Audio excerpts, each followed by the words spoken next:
Bismillahirrahmanirrahim. Oke, bismillah. Assalamualaikum warahmatullahi wabarakatuh. Bagaimana kabarnya rekan-rekan sekalian beserta PDPL? Oke, kali ini kita masuk ke pertemuan ke-7, tapi sebenarnya ini bukan materi tambahan. Hanya sebagai momen untuk memberikan kalian informasi apa saja sebenarnya nanti yang akan keluar saat UTS. Materi apa saja, mekanismenya seperti apa, berapa bobotnya. Kira-kira seperti itu. Jadi pertemuan ke-7 kali ini bernilai presensi, tapi tidak ada nilai bonus untuk forum, pengerjaan tugas, dan lain-lain. Hanya bernilai presensi saja. Jadi tidak terlalu rumit seharusnya. Karena sebenarnya toh ini seharusnya menjadi minggu tenang kalian.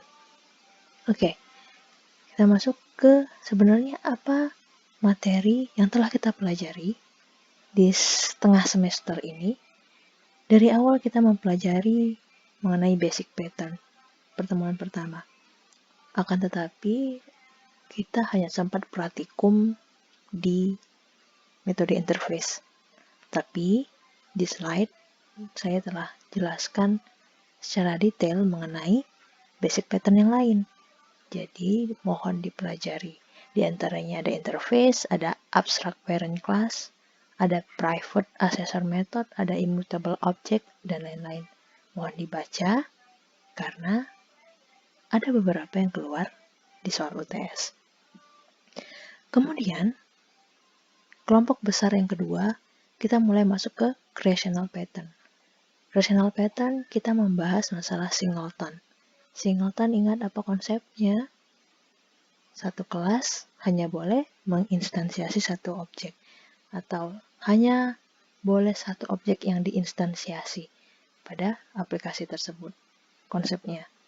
Kemudian ada metode lazy dan eager initialization. Kalian pelajari apa bedanya lazy dan eager initialization. Kemudian apa minus ataupun kelebihan dari metode lazy dan eager initialization. Begitu juga dengan prototype. Kita mempelajari prototype bagaimana bisa mengcloning atau mengcopy suatu objek. Kenapa konsep itu dibutuhkan? Kemudian kita juga masuk ada metode shallow dan deep copy. Apa bedanya? Kemudian lebih tepat implementasi shallow copy di mana?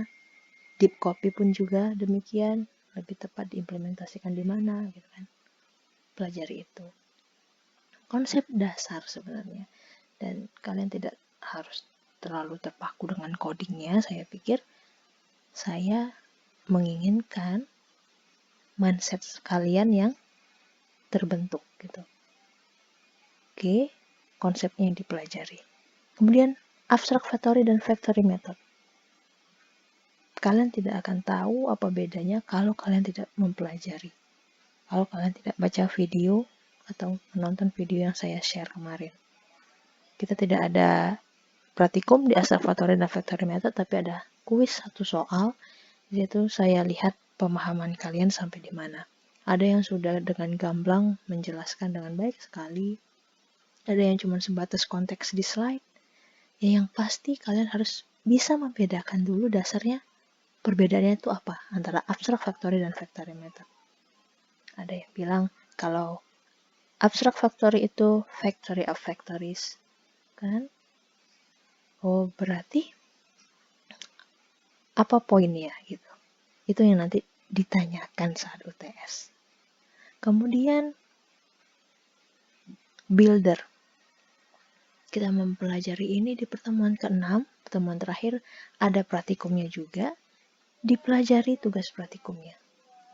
Ingat, ada 3 praktikum yang telah kita lalui di singleton, prototype, dan builder. Pelajari semua tugas praktikum yang diberikan. Oke, kira-kira itu overview materi yang telah kita pelajari selama setengah semester ini. Kemudian kita masuk ke tipe soal. Tipe soalnya nanti adalah 2 bagian. Sifat ujiannya open book. Tentu saja karena online, saya tidak bisa menjamin kalian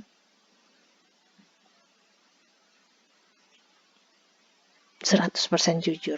Walaupun saya sebenarnya percaya, tapi tetap saya memberikan kebebasan kepada kalian ketika ujian ini sifatnya open book, open all, terserah kalian. Tapi untuk teori yang close book, tapi sebenarnya close book pun enggak banget ya. Kalian open pun sebenarnya ini juga harus kalian pikirkan dengan baik. Teori ini saya hanya kasih 40%. Ya, kalian bisa temukan di slide, kalian bisa temukan di Google, tapi bobotnya cuma 40%. Jadi hanya pilih pernyataan yang paling tepat, benar atau salah. Jadi bukan multiple choice, tapi lebih ke option choice, benar atau salah. Kemudian bagian kedua ini yang bobotnya lebih besar, 60%, yaitu analisis. Saya kasih tahu kepada kalian, sekali lagi pelajari tugas-tugas praktikumnya. Karena kemungkinan besar soalnya dari sana. Oke.